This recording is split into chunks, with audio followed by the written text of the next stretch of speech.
Buenas noches. En medio de la actual marejada política se toman decisiones que nos interesan especialmente. Por ejemplo, porque nos tocan el bolsillo. El Gobierno anunció que iba a poner en marcha un paquete de medidas fiscales que aplicaría sobre el gasoil, la banca, las energéticas, el IRPF al ahorro, los seguros privados de salud. Una amplia reforma que se ha quedado en algo muy diferente.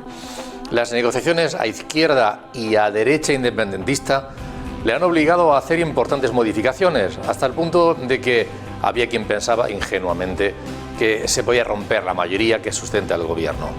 Hoy analizaremos qué se ha aprobado y cómo nos va a afectar. Y también los impuestos y tasas autonómicas y municipales, que de todo hay para el año que viene. Bienvenidos.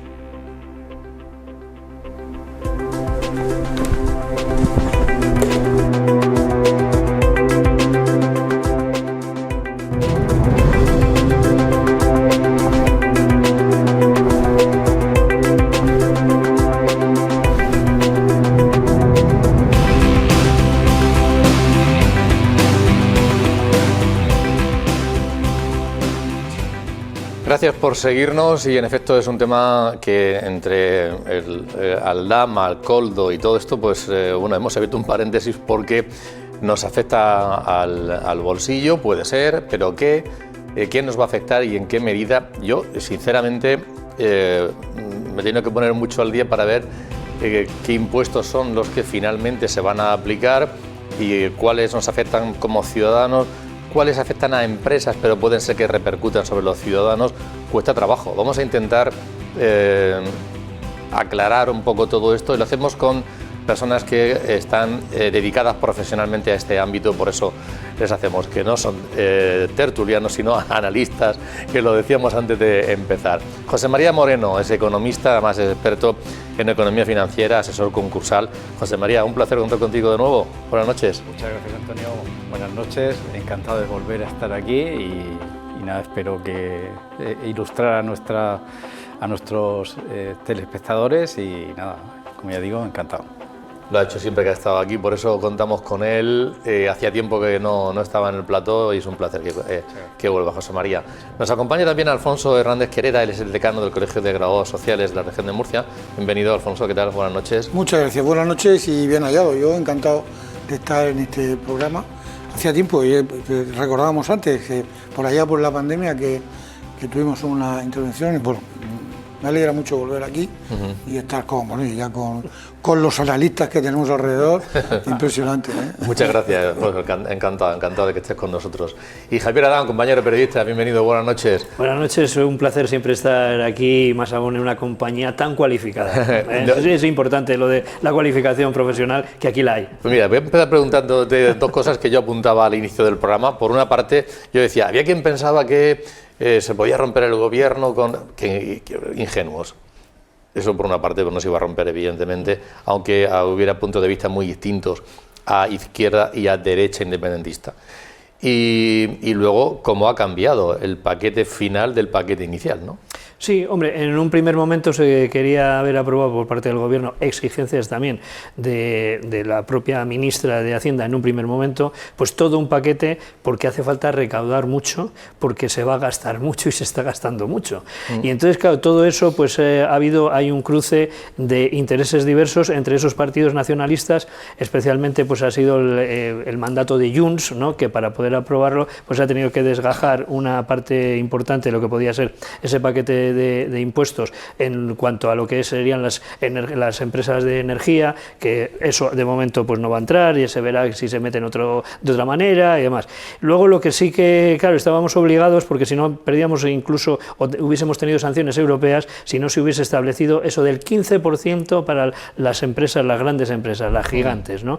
Y eso, pues bueno, yo creo que será uno de los elementos quizás de debate para decir es bueno, es malo. Europa ha tomado esa posición. dentro del contexto mundial, que es en el que en realidad esas grandes empresas compiten, tenemos que ver que no se han tomado las decisiones que se dijeron en su día en el G20, decir, oye, el 15% mínimo para todas las empresas es lo que tienen que tributar, porque muchas gigantes, que lo sepan, lo vamos a hablar, muchas gigantes en realidad la tributación que tienen es mínima, incluso en Europa. Cuando nosotros hablamos, yo trabajo con Google, digo trabajo porque tengo productos que compro a Google, y a mí las facturas que me envían, porque me envían facturas, me las envían o de Holanda o me las envían desde Irlanda, y como Google, Amazon y demás. Es decir, que pagar se pagan impuestos, pero claro, lo están pagando esos gigantes a un 3%, incluso menos, como paraísos fiscales. Entonces, todo esto es lo que, eso sí que se ha aprobado, sí que no entramos en contradicción con Europa, por lo tanto, recibiremos ayudas, pero luego estará por la otra parte de lo que más se afecta, ¿no? Uno, el poder adquisitivo nuestro pues sigue siendo, yo creo que reducido si lo comparamos con el resto de Europa, pero luego las tasas y demás, pues subida y más subida. Tú no eras de los ingenuos en cuanto a que se iba a romper el gobierno porque había diferencias en cuanto... Yo casi a día de hoy soy de los convencidos de que tendría que haber un cataclismo muy importante en los pies de Pedro Sánchez para que se desmorone el gobierno, porque el cruce de intereses que hay entre todas las fuerzas que sustentan el gobierno, más lo que está recibiendo cada una a cambio, que es muy importante, pues tú, en el caso de Cataluña es evidente, pues porque seguirán dando otra vuelta de tuerca, pero seguramente que haya unas concesiones por parte del Gobierno de España al que también le interesa mantenerse. Por lo tanto, la situación para el Partido Popular en ese contexto de política económica pues se vuelve difícil, ¿no? Porque cómo aplicar otro ideario, otra manera de enfocar las cosas. Alfonso, que veía un cambio, ¿no? Sí. Se decía una batería de medidas, imagino que profesionalmente estabais pendientes de que iba a salir inicialmente y luego todas las modificaciones, ¿no? Bueno, hay que reconocer que, desde luego, Pedro Sánchez es uno de los políticos más malabaristas que yo he visto en la historia de la transición. Yo la he vivido la transición muy joven desde el principio, pero vamos, de políticos así que aguanten y que tengan esa capacidad de estrategia, de negociar con un... Vamos, si vemos el partido, o sea, si vemos lo que está ahora mismo en el gobierno, es tremendo, los distintos políticos, intereses políticos que hay, tendencias, y sin embargo lo mantiene. Yo lo pensaba, de decir, me da igual que digan, no, va a ser tremendo, es imposible, ayer mismo hablaba no sé quién de que no iba a hacer nada, que esto no se movía, digo, sale, y sale. Ahora, es cierto que también sale como sale, no es todo lo que se pretendía, no es esa macro reforma fiscal que podría establecer una situación más estable de futuro, y lo que han hecho pues son los distintos puntos que cada grupo o grupúsculo dentro del grupo gordo pues ha ido pidiendo pues para poder salvar la imagen. Es decir, Podemos ha dicho, bueno, pues va a haber hay un acuerdo de que de futuro las energéticas se pondrá un impuesto, vamos a verlo si luego eso se cumple, porque luego la segunda parte es que eso se cumpla, pero bueno, los han convencido y ayer estaban en una posición totalmente radical de que no salía bajo ningún concepto si las energéticas no se tenían. Entonces, bueno, pues ha tocado 3-4 elementos que al final eso pues puede generar estábamos hablando de unos 8.000 millones de euros aproximadamente, que bueno, no está mal, es una inyección y ahí está. Pero que desde luego yo creo que no ataca directamente una situación importante, como tal la reforma fiscal. Reforma fiscal, José María. Bueno, nada, pues evidentemente lo que acaban de decir mis compañeros es así. El paquete era mucho más ambicioso, los intereses políticos pues han hecho que solo de ese paquete pues se aprueben unas reformas, alguna importante, fundamentalmente la que viene impuesta por la directiva europea, por esa tributación mínima de las grandes corporaciones. Como ha dicho Javier, un problema que hay es que estas grandes corporaciones lo que hacen es domiciliar sus sedes en zonas europeas que no son paraísos fiscales, pero que tienen una tributación muy baja, de tal manera que el grueso de sus beneficios los dejan en esas ubicaciones, fundamentalmente Holanda y Irlanda, de tal manera que ahí la tributación es muy baja y lo que hacen es pues tributar muy poco lo que es en el espacio europeo fuera de estos países. Bien, eso venía impuesto por Europa, y el resto de partidas, pues de alguna manera lo que venían indirectamente impuestas también por Europa, porque hay que empezar a atajar el déficit fiscal, y por lo tanto pues hay que subir los impuestos o rebajar los gastos. Parece que los gastos no se van a tocar. Es más, el techo de gasto previsto es incluso más alto, por lo tanto solo queda incrementar los ingresos. Dentro de esas partidas, pues yo creo que la negociación ha puesto de manifiesto la diferencia ideológica que hay entre una parte y la otra. Es decir, una parte de los que soportan, no, los que sostienen al gobierno, y el propio gobierno. De hecho, solo ha salido de las grandes cuestiones que estaban se iban a discutir, pues solo ha salido el impuesto, el gravamen complementario sobre la banca, que realmente lo que hace es ampliar ese tipo de gravamen. Hay una particularidad muy importante respecto a este gravamen, que prácticamente es el único que ha salido, y es que una cuestión bastante novedosa y que crea un precedente también que está dando lugar a mucha controversia, y no es otro que la recaudación de este impuesto va a ir a las comunidades autónomas en función del PIB, es decir, de la riqueza que tenga cada comunidad autónoma. Eso significa que este impuesto prácticamente va a ir a Cataluña, País Vasco y Madrid.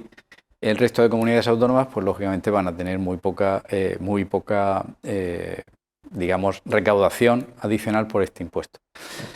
Otra cuestión que incluso Europa ayer mandó un mensaje, y es que este impuesto se entiende por Europa incluso contraproducente, porque se va a trasladar probablemente en toda su totalidad al consumidor final de productos bancarios. Por lo tanto, pues ese impuesto nuevo lo pagará el banco inicialmente, pero probablemente vaya a repercutir al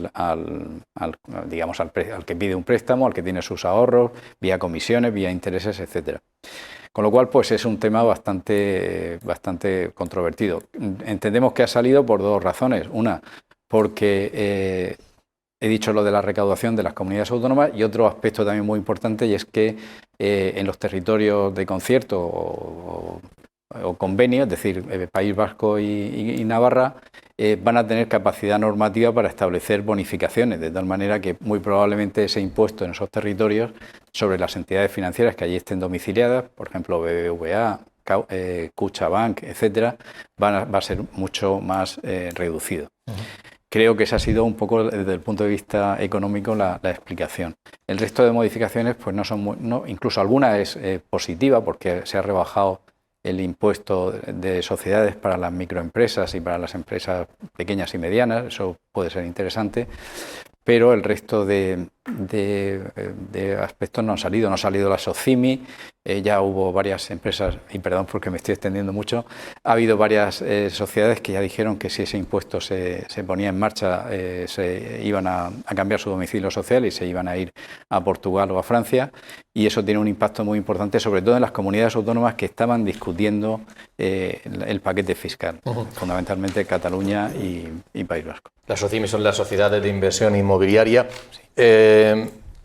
Había tal confusión, yo creo, a mí me da esa impresión, y por eso también organizamos este programa, que bueno, es una percepción mía, no lo es. Hemos salido a la calle y hemos preguntado a varios ciudadanos, conforme nos encontramos en la calle, de manera aleatoria, si tienen claro qué impuestos son los que se han tocado, y luego si finalmente ellos en su bolsillo, cómo anda la cosa. Ya les adelanto una cuestión.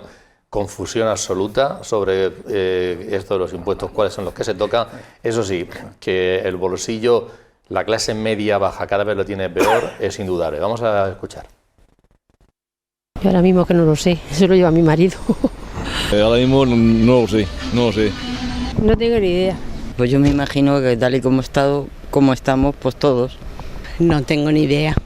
Hombre, no me parece bien. Hombre, algunas veces viene bien por unas cosas, pero depende si son moderados o no son moderados. Pues mal, está todo carísimo. Pues me parece muy mal, porque cada vez se están apretando más, cada vez los sueldos se quedan más pequeños y entonces siempre pagamos los mismos. uno se lo toma como relativamente normal, que suban. Pues mal, muy mal, porque los sueldos se quedan igual. Ni sube el dinero en el bolsillo, ni todo te cuesta más caro, todo es más difícil de conseguir. Entonces los ricos se están haciendo mucho más ricos y por desgracia los pobres o los de a pie como nosotros, pues cada vez lo tenemos más difícil. Sí, cada vez más complicado. Yo ahora mismo comparto piso porque no me puedo permitir el pagar un alquiler. Y bueno, y vamos tirando y luchando. Alfonso, a José María, sobre algunas de esas dudas que son, bueno, son extendidas, son generalizadas, José María ya ha apuntado algunas cuestiones, échanos una mano. Hay una cosa que clarísimo, ha dicho, cada vez los ricos son más ricos y los pobres son más pobres. Sí. Pero eso es una realidad. Y en los momentos de crisis, en los momentos de... Y habría que analizar efectivamente ese factor, porque es verdad que hay menos ricos, pero más ricos. Sí. Y hay más pobres y más pobres, o sea, con lo cual es una mecánica que funciona. Hay muchos factores que efectivamente influyen y que al final este tipo de, como ha comentado, este tipo de cuestiones al final, como repercute en el consumo, como repercute en la producción, pues al final hay un ejemplo y un factor importante que es la subida del salario mínimo interprofesional. En los últimos años ha subido, yo diría que casi el 60 o el 70% el salario mínimo interprofesional y ahora mismo está en 1.500 y pico, que en relación a cómo estaba antes, pues es una barbaridad, hablando en cuantía. Sin embargo, el poder adquisitivo no llega a facilitar que ese nuevo salario mínimo interprofesional sea un salario mínimo interprofesional en condiciones. Me explico, porque al final lo que tenemos que esa inflación lo que está haciendo es incrementar los precios y lo que antes, efectivamente, con menos dinero podrías conseguir más,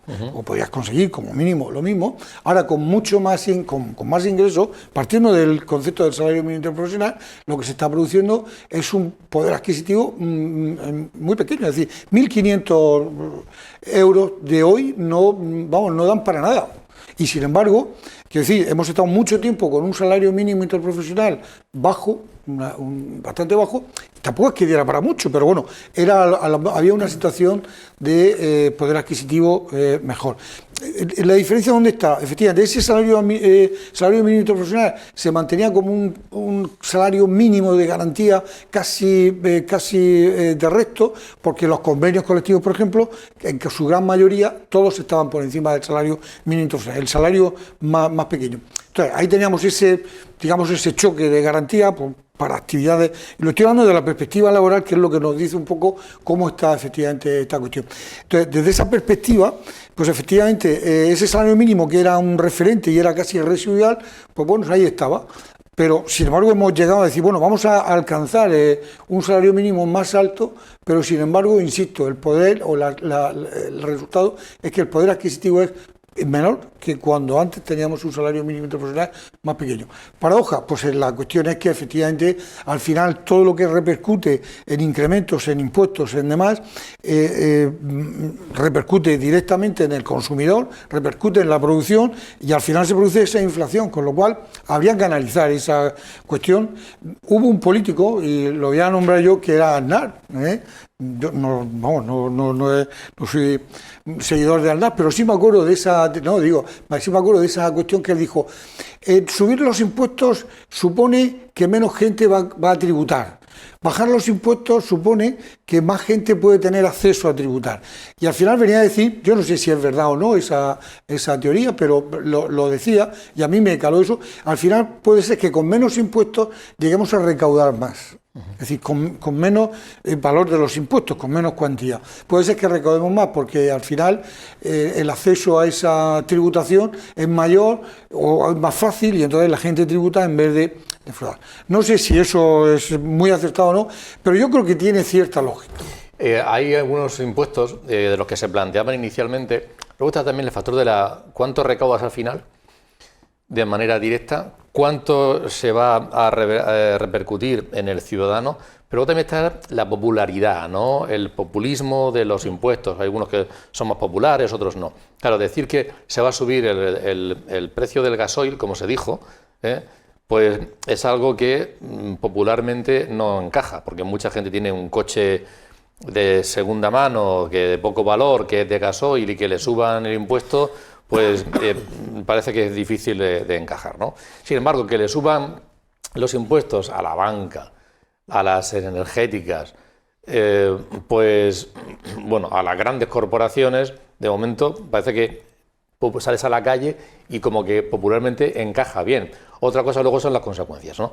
Y de esas tres yo decía, a las energéticas, finalmente, sobre cómo repercute, ha habido energéticas que han dicho, oye, si esto se hace así, yo no hago inversiones. Aquí en Cartagena las orejas se pusieron largas, en Tarragona también, y por ahí los independentistas dijeron hasta aquí llegamos, ¿no? Convergencia.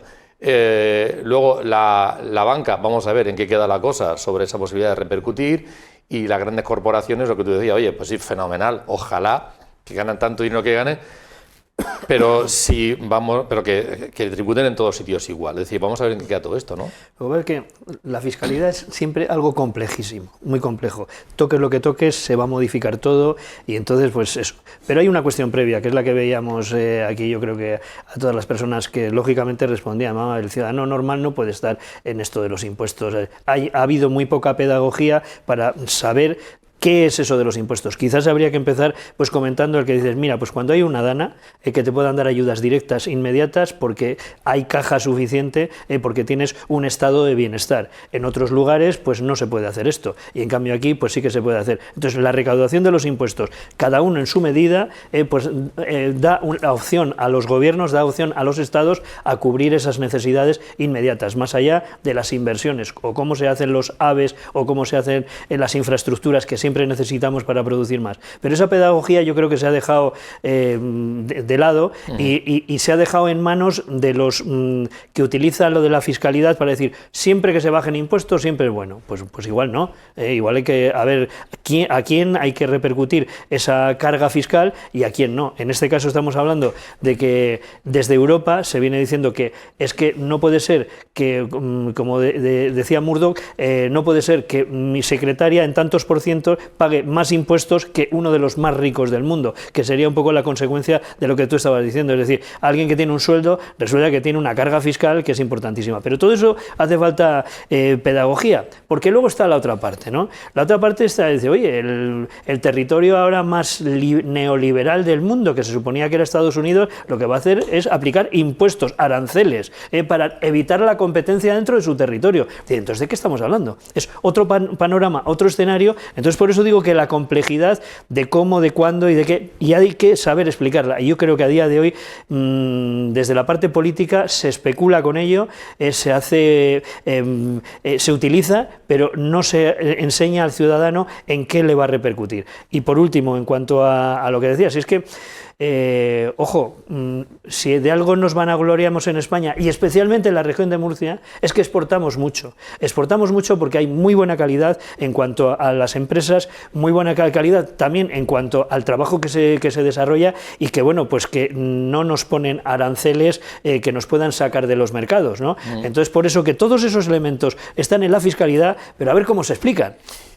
Ha apuntado algo, José María, hace un instante, sobre el tema de la recaudación de la banca y luego el reparto a las diferentes comunidades autónomas, que eso se ha negociado, bueno, ahí han hecho valer sus votos desde Cataluña y han marcado una trayectoria. Hace unos días, organizado por el Colegio de Economistas de la región de Murcia, y Javier, gracias, nos echó una mano, para que nos atendiera el presidente de la Fundación de Estudios de Economía Aplicada de FEDEA, que estuvo aquí el director ejecutivo, que es Ángel de la Fuente, sí. Estuvo también con Ramón Madrid, y aprovechamos para preguntarle sobre estas cuestiones, y la verdad es que fue muy claro. Vamos a oírles a los dos. El sistema tiene claros y sombras, ¿no? O sea, si lo comparamos con lo que hay por el mundo, es de los menos malos. O sea que, bueno, tenemos algo que más o menos funciona y hace lo que tiene que hacer. Pero dicho eso, también tiene problemas importantes que habría que corregir. Hay un problema de exceso de complicación, ¿no? Nadie entiende cómo funciona el sistema y claro, eso es peligroso. Como nadie entiende cómo funciona, pues cuando les dicen que le roba o lo que sea, que tal, pues la gente a lo mejor se lo cree, ¿no? O sea que habría que simplificarlo de manera que la gente pudiera entender cómo funciona y valorarlo directamente. Después hay un problema de equidad. El reparto de recursos que hace es muy discutible por dos motivos. Primero, hay una excesiva desigualdad y aquí la sufrís de la forma más directa, que es que hay comunidades con una financiación bastante por debajo de la media, ¿no? Murcia es la última y está casi 10 puntos por debajo. Eso es un problema. Pero hay otro problema que es, o sea, aparte de que hay dispersión, ahí en el otro extremo tienes a comunidades que andan por el 120 o así en el régimen común y luego tienes a las forales que están en 200, digamos, ¿no? Claro, esas diferencias son demasiado grandes. Pero aparte de las diferencias está digamos que el sistema reordena de una forma muy caprichosa a las comunidades autónomas, ¿no? Si coges los recursos, lo que llamamos la capacidad fiscal, o sea, el dinero que tendría una comunidad si se quedara con lo que sale de los impuestos que tiene cedidos antes de redistribuir, ¿no? Pues, y lo comparas con la situación final después de aplicar el sistema, pues hay diferencias muy llamativas. O sea, pues en Cataluña se queja mucho de esto, en Cataluña de perder 8 o 9 puestos en el ranking, lo cual es difícil de admitir. Pero bueno, no es solo Cataluña, Madrid pierde alguno más y Valencia pierde casi los mismos. Y en el otro extremo pues tienes a Extremadura, parece que gana 11 puestos. O sea que el sistema baraja y acaba generando una distribución muy distinta de la original, que es difícil de aceptar cuando va en tu contra, digamos, ¿no? O sea que bueno, habría que darle una vuelta. Luego hay problemas más técnicos, si quieres. Hay un problema de falta de responsabilidad fiscal. Las comunidades autónomas se han acostumbrado a poner la mano, ya que el Estado las rescate y entonces gastan más de lo que tienen y pensando que ya vendrá papá a sacarlas y esto también habría que darle una vuelta. A ver, ahora mismo se ha abierto el melón de alguna forma, ¿no? O sea, cambios va a haber. Ahora bien, van a ser cambios para bien o para mal, van a ser cambios sensatos, van a ser cambios generales o solamente parciales. Pues está por ver, ¿no? La cosa no empieza bien, porque la reforma ha empezado con una propuesta específica para Cataluña que nos lleva en una dirección que es la contraria de la que tendría que ir el sistema, ¿no? Más desigualdad en vez de más igualdad. O sea que si esto se confirma, pues si hay reforma será para mal, pero esperemos que se pueda reconducir. A la región de Murcia y a casi todas las demás les va a afectar en la forma de menos recursos. Si yo tengo 100 unidades monetarias para pasar el mes y ya cuando empieza el mes tengo 90 contratadas, pues lógicamente me queda el margen muy pequeño. Si tengo 95 ya me quedan 5. Así como afecta. Realmente la infrafinanciación lo llamamos porque no es capaz de soportar los costes, los gastos corrientes de los que tenemos. En algún caso sí, pero son tan poquito margen el que queda para poder hacer alguna política económica, pues para cara a los emprendedores, cara a cualquier gasto extraordinario que pudiéramos tener o iniciativa política para poder ayudar al empresario o a las personas más necesitadas. No tiene por ser el mundo empresarial, ¿no? Y eso es el problema que tenemos realmente, que la financiación no da para ello. Este modelo que nos están diciendo no sabemos dónde va a terminar. Es decir, si lo que estamos haciendo es, con el modelo actual, hacer un cupo determinado, evidentemente vamos a tener menos recursos. Pero es que no sabemos realmente. Lo que están diciendo no sabemos lo que es. Es decir, no lo hemos visto plasmado todavía. Lo que estamos haciendo, efectivamente, lo que sí hemos hecho ha sido, con el mismo modelo, interpretar qué es lo que pasaría con el modelo actual si el concierto, el cupo, como queramos llamar, se lleva a cabo. Estaríamos hablando de casi 100 millones menos anuales para Murcia. Pero claro, no sabemos si el modelo va a ser el mismo o aunque altera. Bueno, la financiación autonómica, que es una estrategia que de momento no se va a modificar y parece difícil, ¿no?, contar está políticamente la cosa, que vaya a hacer modificaciones, sino que lo que se hace va en el sentido precisamente de acentuarlo. Antes apuntaba CaixaBank, además el tema de ese impuesto va en función también del volumen de negocio de los diferentes bancos, ¿no? Entonces, por ejemplo, CaixaBank, BBVA, Santander van a tener un tipo impositivo del 7%, el Sabadell del 6%, Bankinter y Unicaja van a estar en el 4,8% en base de volumen, y luego irá a cada comunidad autónoma, pero con esos beneficios que parece que van a salir ganando, pues Cataluña especialmente, País Vasco, Navarra y Madrid. Eso parece que como va a quedar la cosa. Javier. Ángel de la Fuente lo describía muy bien, o sea, parece como que se fuese en sentido contrario a lo que dicen todos los estudios, especialmente los de FEDEA, que son los más actualizados, yo creo que ahora mismo. El Día del Economista, que es cuando estuvo él y estuvo exponiendo todo este estudio que él había hecho, lo de Cataluña era lo más llamativo, porque Cataluña estaría en la tasa de 100, es decir, ni gana ni pierde. Murcia era, como él ha dicho muy bien, en la que más ha perdido con ese sistema de financiación autonómica y con la que más perdería también con la proyección que se hacía, porque Cataluña mejoraba, pero vamos, lo que ya es de nota total, como él decía, era el sistema foral. El sistema foral que él lo describía de la siguiente manera: 1, opaco, y 2, que la realidad era que cada ciudadano se llevaba el doble de la media normal, sobre tasa 100, ¿no? Entonces dices, bueno, pues esto supone para la región de Murcia una pérdida de competitividad, no solamente de la región, un endeudamiento, como estamos viendo, para prestar los mismos servicios a los ciudadanos, pero que luego tienes la rémora de que, como desde el gobierno no se pueden hacer nuevas inversiones que mejoren la competitividad que se pueda dar a las empresas, pues las empresas tienen que trabajar todavía muchísimo más, que por supuesto que se está exportando mucho, pero se podría ir muchísimo más allá. Entonces todo ese compendio es el que a día de hoy pues perjudica a la región de Murcia desde ese sistema de financiación autonómica. Luego la fiscalidad, pues es eso, es el paradigma de las cosas que también son muy difíciles de explicar. Que no se trata de decir que no se paguen impuestos, muy lejos de la realidad. Hombre, claro, por supuesto, los son impuestos imprescindibles. Son imprescindibles, hay que pagar impuestos.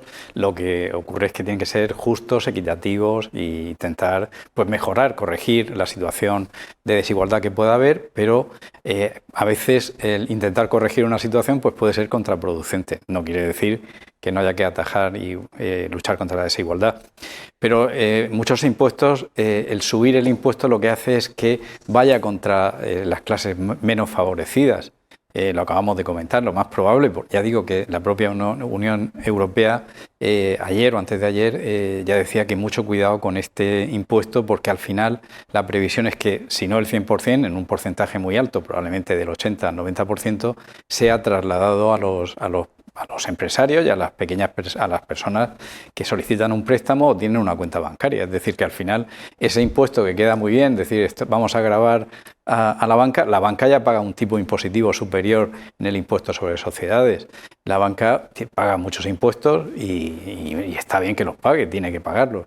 Pero quizá el hecho de crear un impuesto adicional pues tiene varios problemas. Uno, el que he comentado; otro, no olvidemos, hay que también que mencionar que las entidades financieras más importantes de España tienen un volumen de negocio muy superior al interno fuera de España. Sí. El BBVA me parece que es aproximadamente un 70-30. O un 75, o un 65-35. Santander, una situación similar. Por lo tanto, hay que tener cuidado. Estas empresas se pueden ubicar y domiciliar donde estimen oportuno. Y ya tenemos precedentes. Sí. Con lo cual, hay que buscar, y luego no solo que se puedan cambiar, es que tenemos que competir con terceros países. Y eso, lo que ha comentado Javier, la exportación es importante, no solo los aranceles, sino también ese tipo de imposición que pueda haber, o esos gravámenes que puedan haber, que hacen menos competitivos nuestra industria. Pero también, refiriéndonos al tema de la financiación autonómica, en definitiva, pues lo que nos viene a decir un organismo técnico, no es un organismo político, eso es muy importante. Es decir, el que está hablando no es alguien puede pensar que puede tener una determinada, no sé, orientación o no. No, se trata de estudiar fenómenos económicos y desde un punto de vista imparcial y técnico. Y nos viene a corroborar que la región de Murcia es la peor financiada desde hace décadas de España. Es decir, estamos pagando digamos, un perjuicio, estamos sufriendo un perjuicio muy importante respecto a otras regiones. Yo creo que la región de Murcia está demostrando, sobre todo pues todos, empresarios, trabajadores, etcétera, pues el dinamismo que tiene, porque es capaz de ser una región relativamente puntera en una situación de claro perjuicio respecto a otras. Yo creo que eso habría que solucionarlo y debemos de luchar para eso. Lo que se pretende es, digamos, que las regiones ricas pues tengan una mayor financiación, y eso tiene que salir de algún sitio, y probablemente todo apunta a que va a salir incluso de las regiones más pobres, peor financiadas, mejor dicho. Y hablando de desigualdad antes, Alfonso, y precisamente ayer también FEDEA daba a conocer unos datos en el sentido de que la región de Murcia, donde más había crecido la desigualdad, y con datos estábamos en el 7º lugar, pero a raíz precisamente de la pandemia, se ha acelerado esa desigualdad y en estos momentos estamos en el primer puesto del ranking, lamentablemente. Y luego sí que es verdad que la financiación está haciendo daño, pero luego el tema del endeudamiento, incluso el mismo partido político lo ve de maneras distintas, ¿no? Porque, por ejemplo, el Ayuntamiento de Murcia, ciudad, pues ha decidido, tiene una deuda en torno a 76 millones de euros, y lo que ha decidido es subir un 3,4% el IBI, el sello del coche, también sube el impuesto de actividades económicas, lo subió el año pasado un 5,9%, dice que en cualquier caso la subida está por debajo del IPC y que forma parte esto del plan de saneamiento para hacer frente a ese déficit. Sin embargo, la comunidad autónoma, cuyo endeudamiento está en torno a 13.000 más, ya ha saltado, millones de euros, es un 32% del PIB, dice que no va a subir los impuestos. Parece, aparentemente, recetas muy distintas, pero dice el consejero que nos ha atendido que es por motivos también, por casuística francamente distinta. Nos habla de la financiación y de esa receta que se aplica pues, en un sitio u en otro. El gobierno del presidente Sánchez se está caracterizando por ser muy voraz fiscalmente. Estamos hablando ya de más de 81 subida de impuestos. Estamos hablando de una recaudación esta de 42.000 millones de euros, que realmente no sabemos dónde están yendo. No hay una mejora sustancial de los servicios públicos, por lo tanto, nos gustaría saber en qué se están aplicando esos impuestos. Y de luego, cada vez que se sube un impuesto de índole nacional, pues obviamente tiene una repercusión en la región de Murcia. Nosotros estamos verdaderamente preocupados con esta deriva, buscando la mayor recaudación posible, porque afecta al día a día de los ciudadanos de nuestra región. Piense solamente en los nuevos impuestos a la banca o a las energéticas que perjudican a empresas del Valle de Escombreras, por ejemplo, que ya están paralizando proyectos de inversión. Esto es preocupante. Pero además, si ese aumento de recaudación tuviera una correlación con un incremento de la financiación autonómica, mire, todavía podríamos entenderlo, pero es que seguimos siendo la comunidad autónoma peor financiada, seguimos teniendo serias dificultades para atender el estado del bienestar a pesar de la voracidad fiscal del gobierno de Sánchez. No es una situación que es muy difícil de entender. Bueno, la situación es diferente. La situación hay que estudiarla en función de la singularidad de cada municipio o de cada comunidad autónoma. El Ayuntamiento de Murcia viene de una situación de serios problemas financieros derivado, no sé, por una gestión anterior, y se han visto en la necesidad de tener que subir impuestos. De una parte, por actualizar impuestos que hacía muchísimos años que no se habían tocado, no hablamos de subidas, hablamos de actualizaciones, simplemente para compensar la subida del coste de la vida, y en otros casos, por generar los recursos necesarios para enjugar gestiones anteriores. Bueno, en el caso de la Comunidad de Murcia, como bien sabe, el gobierno del presidente López Miras apuesta por la moderación fiscal, pero es que esa moderación fiscal nos da resultados. Es que la recaudación tributaria en la región de Murcia está aumentando bajando impuestos. Como siempre dice el presidente, el dinero donde mejor está es en el bolsillo de los ciudadanos, porque por lo que llamamos el flujo circular de la renta, el dinero se mueve. Y cuando el dinero se mueve, pues genera una mayor recaudación. Eso lo estamos viendo en nuestra región y ese es el modelo por el que vamos a seguir apostando. Alfonso. Bueno, es un poco lo que hablábamos antes, ¿no? De que si cuando el dinero está en el bolsillo del ciudadano, el dinero se mueve, el dinero consume y el dinero crea, digamos, crea riqueza o crea trabajo. Aquí está claro que, es decir, esa mayor diferencia que se está produciendo en esta comunidad y que somos una de las comunidades como... También hay que trabajar mucho con las estadísticas y con los números. Esta región siempre se ha caracterizado porque sus estadísticas no son realmente certeras en cuanto que, desgraciadamente, funciona mucho lo que llamamos el dinero negro, que es decir, el dinero B, y eso luego en las estadísticas no sale. Eso genera una pobreza que es que luego las pensiones, efectivamente, por esa infracotización que se produce, las pensiones son las más bajas del país. Pero bueno, esa cuestión se produce por una falta, yo creo que de industrialización de esta comunidad, de esta región, que eso crearía trabajo en condiciones, crearía trabajo limpio. Cuando digo limpio me refiero a que sería efectivamente en la actividad de la industria el dinero aflora más, se cotiza más y se genera mucha más riqueza. Mientras que eso no lo superemos, pues efectivamente estaremos en situaciones donde estadísticamente aparezcan esas grandes diferencias. Y bueno, tenemos un hecho también que hay que tener en cuenta, que cada vez la población de pobreza, de ese ritmo de pobreza, es mayor en esta comunidad, a nivel nacional también, pero en esta comunidad es sorprendentemente bastante fuerte. Con lo cual, pues efectivamente al final todo va en torno a lo mismo, entiendo, es la creación de empleo, la creación de trabajo y que el dinero del ciudadano, que permanezca en el bolsillo, como dice el consejero, pues se mueva y que cree movimiento y que cree puestos de trabajo. Eso es muy difícil. Si además a eso, o sea, muy difícil porque no se crea industria, porque no somos una región que genere una actividad industrial lo suficientemente importante como para que efectivamente desaparezca ese desequilibrio que hay.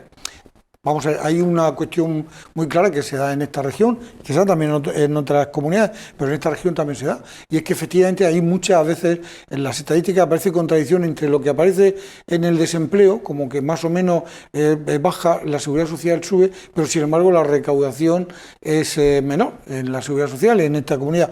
¿Qué es lo que se produce ahí? Pues se produce efectivamente un empleo o un trabajo en precario. No sé dónde lo leía ayer, creo, hablaba de que que en esta región había un número muy importante de trabajadores pobres. O sea, 6, creo que era, la estadística era, no sé si era, perdón, 6 de cada 10 trabajadores en esta región eran trabajadores pobres. ¿Qué significa eso? Porque efectivamente se está creando empleo, pero se está creando empleo en precario. Está creando empleo pues a tiempo parcial, empleo con por horas. Que luego, ¿qué es lo que pasa? Que es, si vamos a la realidad dura y cruda y dura, y es que luego efectivamente ese empleo por el que se cotiza a tiempo parcial se realiza en una jornada tal y se cobra de otra manera el complemento hasta llegar a ese salario idóneo para poder vivir. Pero eso lo que hace es que en la estadística, en los números, aparezca que efectivamente hay muchos trabajadores pobres porque tienen empleo muy precario. Empleos muy precarios que son contratos muy bajos de horas, contratos muy bajos de salario, partiendo ya del salario mínimo, y eso lo que efectivamente al final hace es que, pues que no haya un enriquecimiento en este caso de la comunidad autónoma, es decir, que en la región aparezcamos como una comunidad floreciente.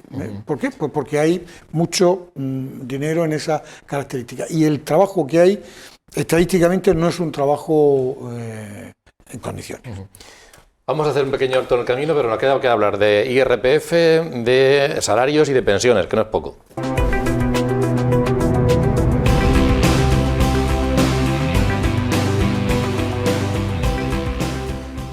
Dos cuestiones sobre salarios y pensiones. En cuanto a salarios, ya el año pasado se aplicó inicialmente el MEI, el Mecanismo de Equidad Intergeneracional. Yo también he tenido que mirar porque eso es una cosa difícil de entender y saber para qué sirve, pero este año es un poco más y va a afectar sobre la nómina de los trabajadores. Y luego también en cuanto a las pensiones, Ya se ha dicho que se va a subir la pensión máxima a 3.267 euros brutos. Dos cuestiones, José María.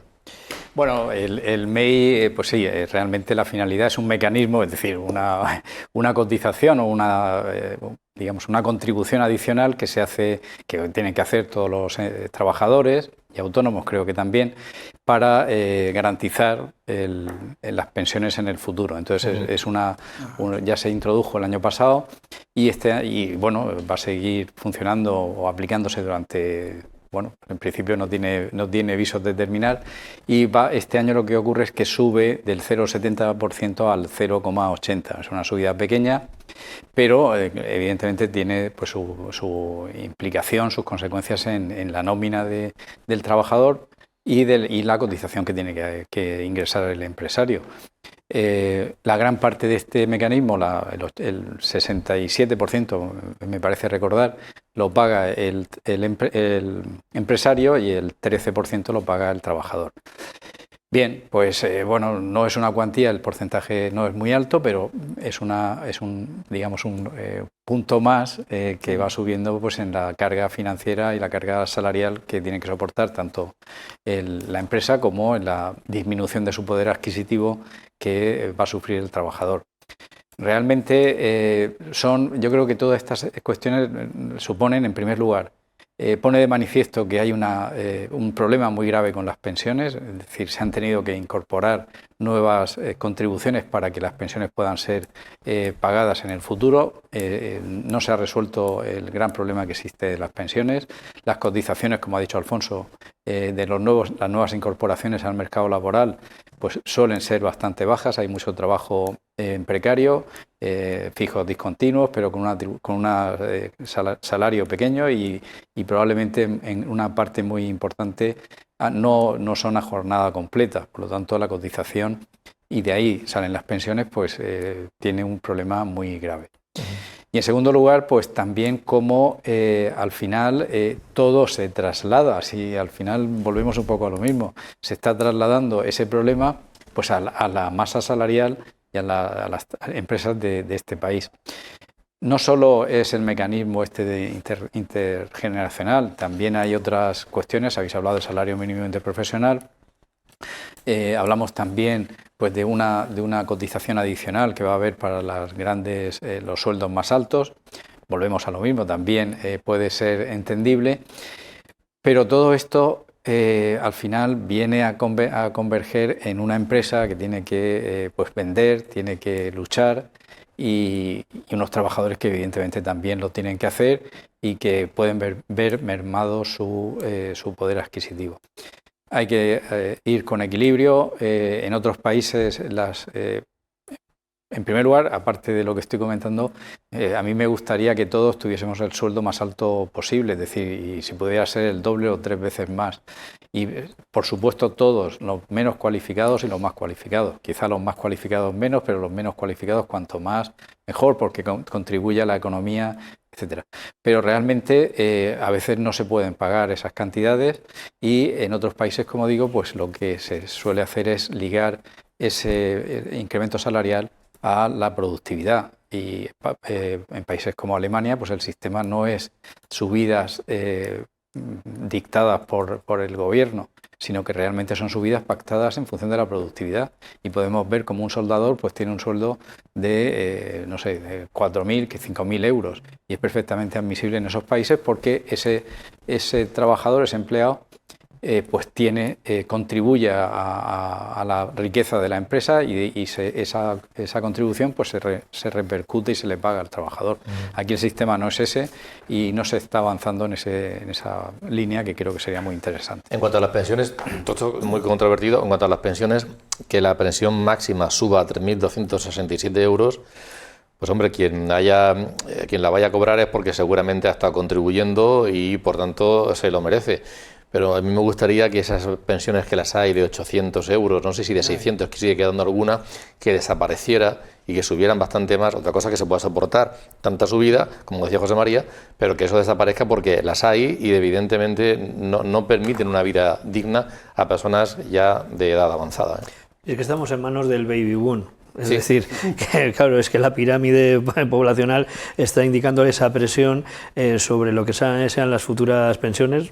Algunos de los que estamos aquí somos hijos del baby boom, Es decir, que estamos hablando de nuestra futura pensión. Y claro, Europa está sometiendo pues a una presión importante también para decir, oye, esto es sostenible, no es sostenible. Dos datos que me han llamado la atención, ¿no? Uno, los recién jubilados, esto es una información de ahora, cobran el 44% más que los trabajadores menores de 30 años. Esa es una en cuanto a los sueldos. Pero es que si vamos en cuanto a lo que son las pensiones, las informaciones que tenemos que decir es la siguiente. La distancia entre pensionistas y salarios se agranda. La jubilación dobla los sueldos en su revalorización. Sí. Es decir, que por un lado se está hablando de a ver cómo controlamos todo esto, a ver qué medidas metemos para aumentar esa recaudación a futuro para los jubilados que vengan después que nosotros, que ahí claro va a ser justamente una situación inversa. Entonces, pues yo creo que hay ahora mismo una gran incertidumbre, aunque sabemos que hay que tomar medidas muy serias. La incertidumbre es hasta dónde va a ir el agujero. O sea, claro, no la incertidumbre si va a haber agujero o no, hasta dónde, ¿no? Bueno, hay que tener en cuenta que estamos en un país que está envejeciendo a pasos agigantados y que se está incrementando enormemente el nivel de pensionistas. Y que además con los pensionistas que se está incrementando son pensionistas que vienen de tener unas rentas altas en el trabajo, no este tipo de contratos tan precarios, es decir, bases de cotización muy altas o de importancia para que efectivamente se produzca eso que dice Javier de que el 44% de pensionistas cobran pensiones más altas que trabajadores de menos de 30, incluso que más de 30 años. Un ejemplo, yo que llevo muchos años asesorando trabajadores y empresas y llevando conflictos de salarios, por ejemplo, la banca es un ejemplo clarísimo. La banca, yo he tenido trabajadores que he llevado cuando empezaron los famosos especies de ERTE, de jubilaciones anticipadas y demás, con unas bases de cotización impresionantes, que ya las hubiese querido yo para mí, o sea, salarios muy altos. Tenemos un ejemplo, y son trabajadores que, digamos, empezaron a trabajar como administrativos o aprobando esa posición y generaron unos salarios muy altos, insisto. Y luego, eso de hace unos 10, 15 años, ha evolucionado en el sentido de que esos trabajadores han ido desapareciendo y se han ido contratando.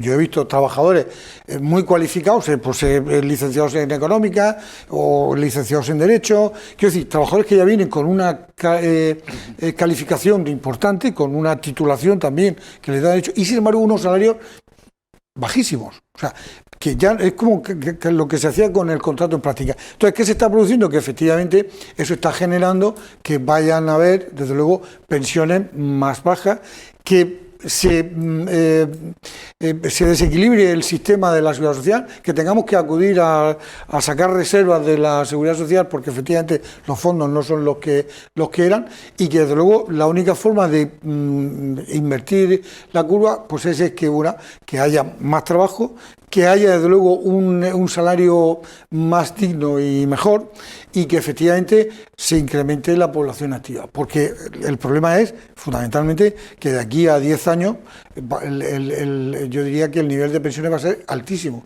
o sea, lo que tiene que soportar la seguridad social. Sin embargo, y probablemente ahora mismo con el mismo número de cotizantes, los ingresos que se están generando para cubrir esas pensiones de futuro son inferiores, y estos pensionistas, que seremos probablemente nosotros, algunos antes y otros después, estos pensionistas nos estamos comiendo esas cotizaciones que están ingresándose en la seguridad social, con lo cual cabe la posibilidad de que cuando lleguemos o cuando lleguen estas otras generaciones no tengan fondos suficientes como para mantener la seguridad social.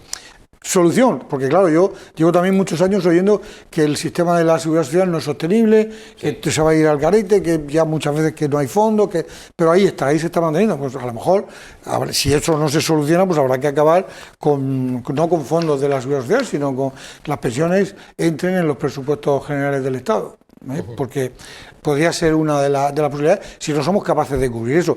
Yo ya termino. Cuando hablamos de la migración hay que verla desde muchas perspectivas.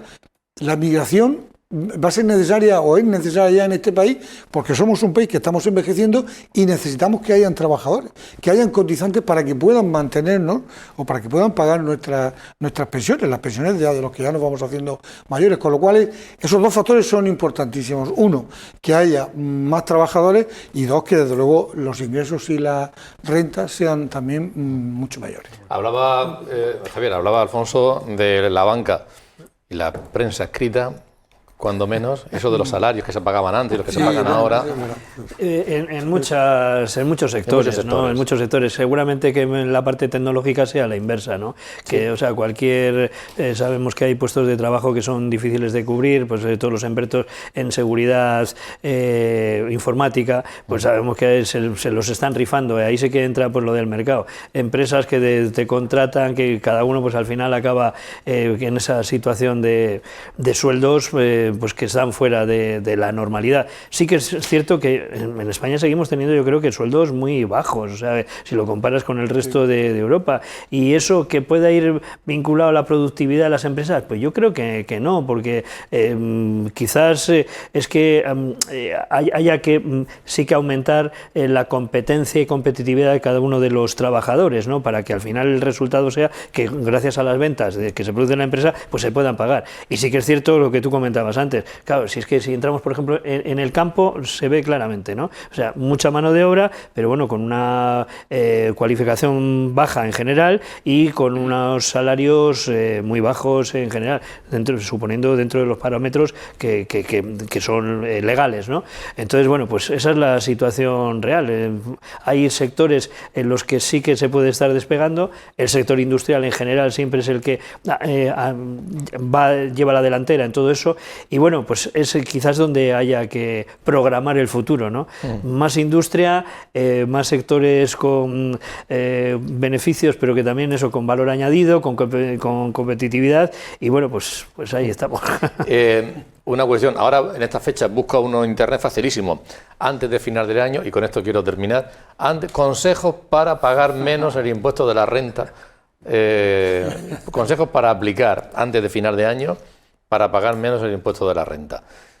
Claro, hemos tenido algunos invitados que nos los van a dar, evidentemente.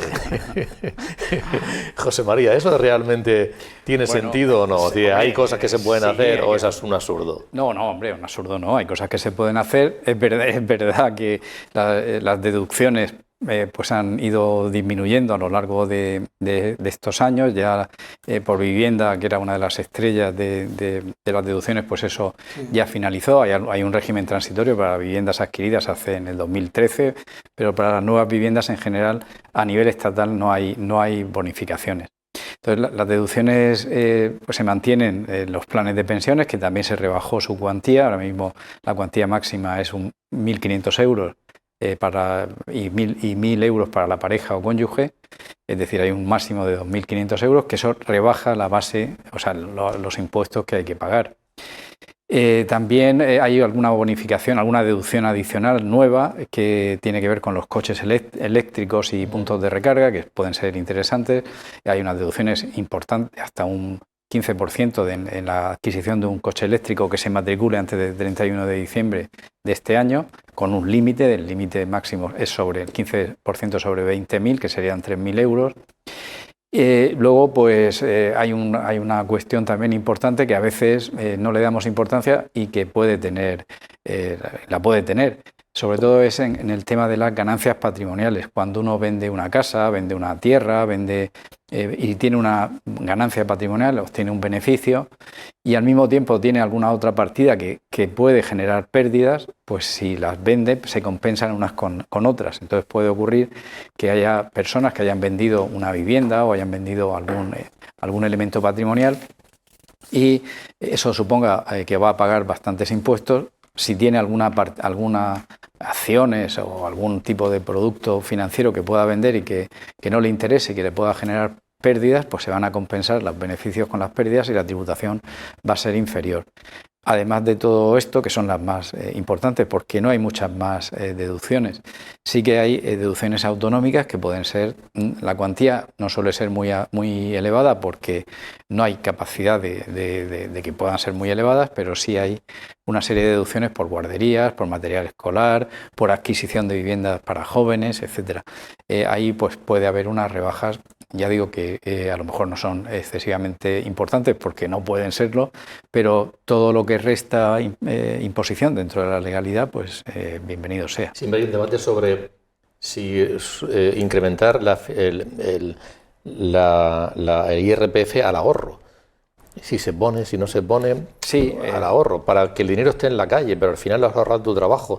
Y hay un debate ahí abierto permanente también. Sí, de hecho, una de las medidas que se han aprobado en el paquete fiscal del que hablábamos al principio ha sido precisamente subir 2 puntos el tipo máximo del ahorro. Sí. El ahorro no tributa, la tributación en renta es progresiva, cuanto más ganas, más tributas, y en el ahorro es así, pero el porcentaje de tributación pues va en torno al 23, no recuerdo si era el 19 o el 23, 21, del 21 al 28 es en la actualidad, se va a subir hasta el 30, dependiendo de la cantidad que se gane. Yo recuerdo que había países, por ejemplo, como Alemania, en los cuales hace unos años, ahora 10 o 15 años, no tributaba la renta del ahorro, porque se entendía que si ya había tributado cuando se generó la renta, el tributar de nuevo no cabía. Eso ya digo que en Alemania hasta tiempo no hace demasiado tiempo no se tributaba. Posteriormente sí se introdujo una tributación.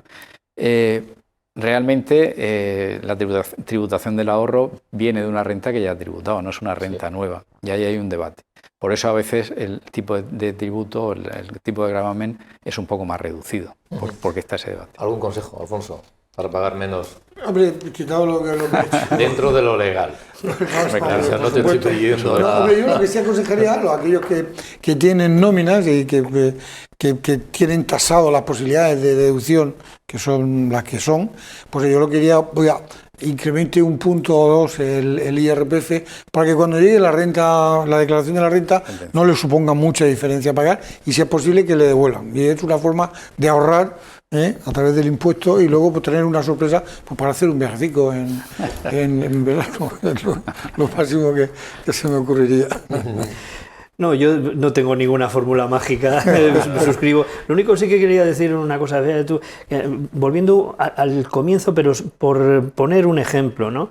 Hemos visto con lo de la DANA, por desgracia toda la solidaridad para las familias, especialmente las que han tenido víctimas, hemos visto que las energéticas han tenido músculo suficiente y han, a mi juicio, estado vinculadas al territorio, cosa que me parece muy interesante, por lo siguiente, agua y luz, agua y gas se llevan muy mal. No ha habido, que yo sepa, ningún fallecido ni por la electricidad ni por el gas. El trabajo de ingeniería en España es excepcional, lo que hacen estas empresas es también muy bueno y a tal punto que a las pocas horas en la mayor parte de los sitios ya se empezaba a tener la luz y demás. Entonces hace falta dejar a las grandes empresas también que tengan músculo para poder afrontar todo eso. Entonces quizás más que por la vía fiscal sea por esa vinculación con el territorio con la que habría que presionar y decir, oye, en el momento que haya problemas, las soluciones tienen que ir inmediatas. Eso va, para el beneficio de la gente y da competitividad al resto también de los sectores. Para terminar, si acaso un consejo que sí podemos dar es sobre la renta. ¿Nos conformamos con el informe, con el documento que nos mande Hacienda o recurrimos, si podemos, a un profesional? Yo aconsejo que acudan a un profesional que le haga un repaso porque suelen haber muchos fallos. Suelen haber fallos, no creo que no intencionados, pero sí hay lagunas en algunos conceptos que no te lo ponen bien, que no hay que revisarlo. Además, los profesionales en ese sentido somos rápidos, eficaces y no cobramos mucho por esa cuestión, con lo cual es rentable. Porque nunca sale de más, ¿no? Que te vayan a siempre es al revés. ¿No? Pero ojo si alguna vez saliera de más, porque luego te la revisan y te pegan el recargo. Bien, muchas gracias por haber estado aquí. Encantado. Alfonso, ha sido un placer, José María. Muchísimas gracias, como siempre. Y a todos ustedes por seguirnos. Nos veremos, Dios mediante, el próximo jueves. Buenas noches.